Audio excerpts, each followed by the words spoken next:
Hey guys, welcome back to 1000 Manga Recap. In the last episode, we saw Wu-chan having that intense conversation with Hua Bei. Now, let's jump right into it. Hua Lei, with a warm smile, says, Bei, bring Mr. Wu over for dinner, okay? Wu-chan, looking grateful, responds, Miss Hua, you're really something in the kitchen. You've worked hard. Hua Bei, excited, chimes in, sis, Mr. Wu just pitched me this amazing product idea. I think it could be a game changer.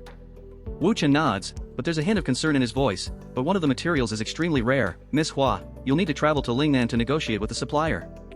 Hua Lei, wide-eyed, stammers, eh? Oh, okay, alright. 1 hour later. We catch a glimpse of Li Ruobing, casually applying makeup. Wu-chan, standing behind her, hesitates before saying, Darling, I did something, and I really hope you won't be mad. Li Ruobing turns, eyebrows raised, suspicion creeping in, who's the woman that's pregnant?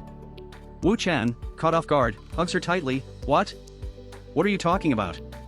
There's no one. I just gave you Bailey a proposal, and if things go well, they'll expand fast. Li Ruobing breathes a sigh of relief, Oh, it's not what I thought. In that case, there's no need to report something like that to me, darling. Then, her expression shifts, eyes gleaming with ambition, having fierce competition chasing me, even if they surpass me, I'd still be happy. After all, standing at the top all alone?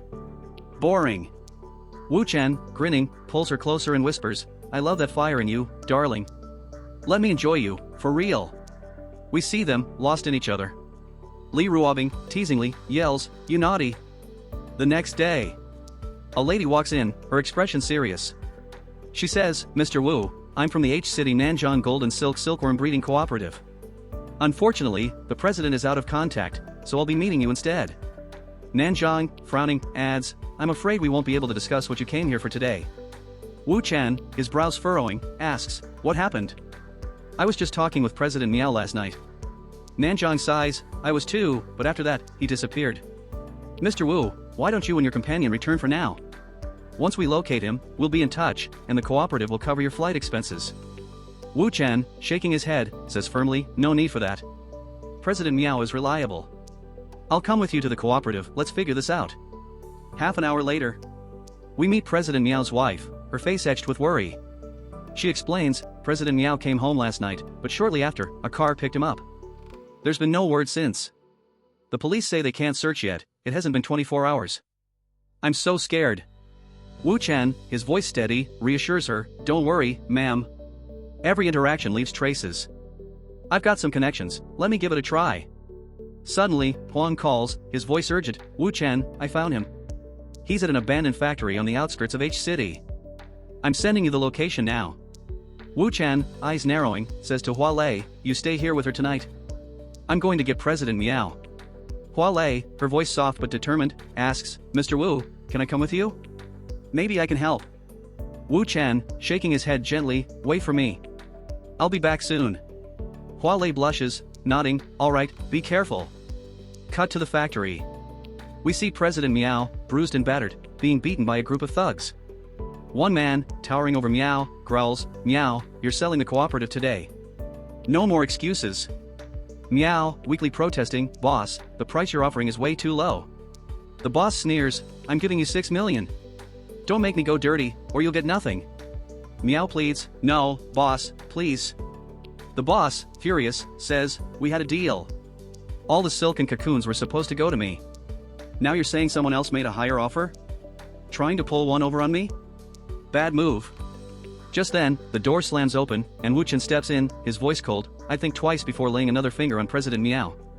One of the men snarls, Who the hell are you? Get him. They rush Wu-chan, fists flying. But Wu-chan moves like lightning, knocking a man into the wall with a single punch. Another man, wide-eyed, mutters, what kind of strength is that? Who is this guy? Wu-chan unties Miao, President Miao, rest now. I'll handle the cooperative's business. I've learned everything about you on my way here. Let's talk. The boss smirks, Talk? What could you possibly want to talk about? Wu-chan stares him down, You've worked hard, built several factories worth tens of millions. By most standards, you're a success. The boss stiffens, nervously replying, Success? What do you know about it? Wu-chan, eyes sharp, You're far from ordinary. I've done my homework. I know about your past, and the family you refuse to mention.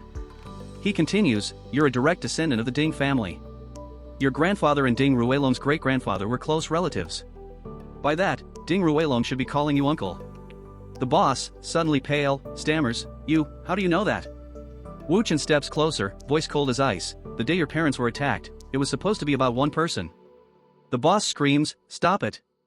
Stop. Wu Chen, relentless, says, now, you're walking the same path as your uncle. The boss roars, I'm nothing like that monster. His voice shakes as he continues, 30 years, I've worked for 30 years, and barely made $1 billion. At this rate, when will I ever reach the top tier? Wu Chen, voice steady, says, you want to rise to prove to your uncle that you're the rightful heir to the Ding name? That's why you pushed Tu Pengcheng to his death and tried to force President Miao to sell his cooperative. The boss scoffs, the Tu family? He was just a feng shui master. And you, meddling in this, who exactly are you? If you like my video, please share and subscribe.